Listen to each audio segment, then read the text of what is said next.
Hi guys welcome back to my channel. ఈరోజు video వచ్చేసి already తమిళలో చూసారు కదా, కొబ్బరికాయలతోటి మొత్తం పాల ముంజలు చేస్తున్నాం. బియ్య పిండితోటి ఎంత బాగా సామాన్లే అవసరం పడే ఇంట్లో ఉన్న వాటితో ఎక్కువ ఉపయోగపడతాయి కాబట్టి ఈజీ మెథడ్లో ఉంటాయి కాబట్టి మీరు కూడా ట్రై చేయండి.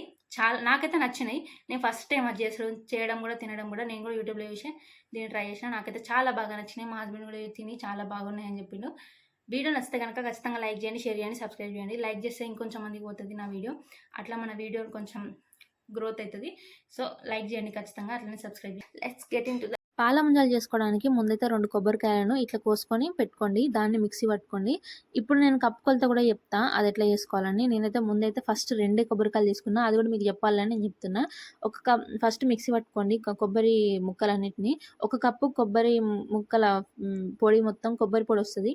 ఆ ఒక కప్పు కొబ్బరి పొడికి 3/4 కప్పు బెల్లం వేసుకోండి. ఇప్పుడు అడుగు లోతుగా ఉండి మందంగా ఉండే ఒక కడాయిని తీసుకొని దాంట్లో ఈ బెల్లాన్ని అందులో వేసుకోండి. అట్లనే 4 చెంచాల నీళ్ళని పోసుకొని కంటిన్యూస్గా కలుపుతూనే ఉండండి. లాస్ట్కి కలుపుతూ ఉండంగా తీగపాకం వస్తుంది. ఆ తీగపాకం వచ్చినప్పుడు దాంట్లో కొంచెం యాలకుల పొడి, అట్లనే కొబ్బరి పొడిని కూడా యాడ్ చేయండి. యాలకుల పొడి ఉంటేనే దీనికి మంచి టేస్ట్ అనేది ఉంటుంది. ఖచ్చితంగా యాలకుల పొడి వేసుకోండి. అది మాత్రం అస్సలు స్కిప్ చేయొద్దు. కొబ్బరి పొడిని వేసిన తర్వాతకి మంచిగా కలుపుకోండి. ఇప్పుడు ఖచ్చితంగా నెయ్యిని ఖచ్చితంగా యాడ్ చేయండి. ఎందుకంటే స్వీట్లలో నెయ్యి అనేది ఒక స్పెషల్ ఇంగ్రీడియంట్. అది లేని స్వీట్స్ అనేది అసలు పూర్తి కాదు.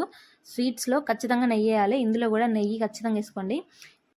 ఇప్పుడు కూరలు వండుకునే గిన్నె కాకుండా ఒకవేళ పాలు వస్తే ఆ పాలు వేడైనాక పలగకుండా ఉండే గిన్నె తీసుకోండి. ఆ గిన్నెలో ఒక కప్పు పాలు పోసుకోండి. 1.5 కప్పు నీళ్లు పోసుకోండి. 1 కప్పు పాలకి 1.5 కప్పు నీళ్లు పోసుకొని ఒక పొంగు వచ్చే వరకు ఉంచుకొని ఇప్పుడు బియ్యం పిండిని వేసుకోండి. 1 కప్పు కొబ్బరి పొడికి 1 కప్పు బియ్యం పిండి అనేది కరెక్ట్ కొలత అయిపోతుంది. మనకు మొత్తం అయిపోయినాక అనిపిస్తుంది బియ్యం పిండి మిగులుతుందేమో అని, కానీ అట్లా ఉండదు. మొత్తం సరిపోతుంది. నేను అట్నే అనుకున్నా ఖరాబ్ అవుతుందేమో అని, కానీ కరెక్ట్గా సరిపోయింది. బరాబర్ సరిపోయింది. కొంచెం కూడా మిగలకుండా సరిపోయింది. ఇప్పుడు మనం తయారు చేసుకున్న కొబ్బరి మిశ్రమాన్ని తీసుకొని చిన్న చిన్న ఉండలుగా చుట్టుకొని ఒక పక్కకు పెట్టుకోండి. ఇప్పుడు మనం బియ్యం పిండితో తయారు చేసుకున్న మిశ్రమాన్ని కొంచెం కొంచెం ఒక ప్లేట్లకు ట్రాన్స్ఫర్ చేసుకుంటూ నెయ్యి యాడ్ చేసుకుంటూ మొత్తం మంచిగా పిసుకు ఇట్లా కలుపుతూ ఉండు. చిన్న చిన్న ఉండలు చేసుకొని దాన్ని మంచిగా చిన్న అప్పలాగా చేసుకొని దాంట్లో ఈ కొబ్బరి మిశ్రమాన్ని దాంట్లో పెట్టి మూసేయండి. మీ ఇష్టం, నెయ్యి అన్న తీసుకోండి, ఆయిల్ అన్న తీసుకోండి.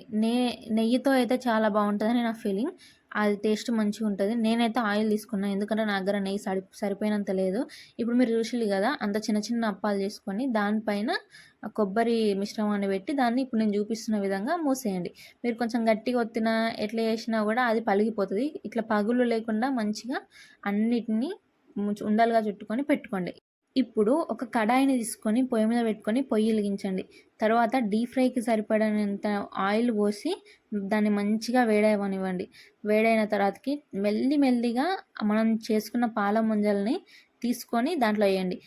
ఇప్పుడు ఏంటిదంటే పాల ముంజల్ని మనం చేసుకుంటాం కదా, చేసుకొని ఒక అర్ధగంట వరకు 10 నిమిషాల వరకు అట్లా పక్కకు పెట్టేయకండి.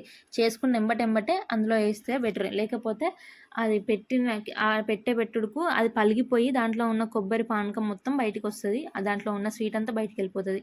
ఇప్పుడు కొబ్బరి ముంజలని దాంట్లో వేసిన తర్వాతకి ఒక 5 నిమిషాల వరకు, అంటే అవి కొంచెం బ్రౌన్ కలర్ వచ్చేంత వరకు మనం వాటిని అస్సలే ముట్టుకోవద్దు. అట్లా ముట్టుకున్నామంటే అవి చీలిక పడిపోయి అంత ఎట్లనో వస్తాయి. మళ్ళీ పానకం లోపల ఉన్న కొబ్బరి మొత్తం బయటికి వస్తుంది. కాబట్టి అది మొత్తం కింద బ్రౌన్ కలర్ అయిపోయి ఒకటి విడిపోయిన తర్వాతకి అప్పుడు మనం గరిట పెట్టాలి. అప్పటి వరకు గరిట అనేది దాంట్లో పెట్టకూడదు అస్సలే. ఇప్పుడైతే మన పాల ముంజలు రెడీ అయిపోయినాయి.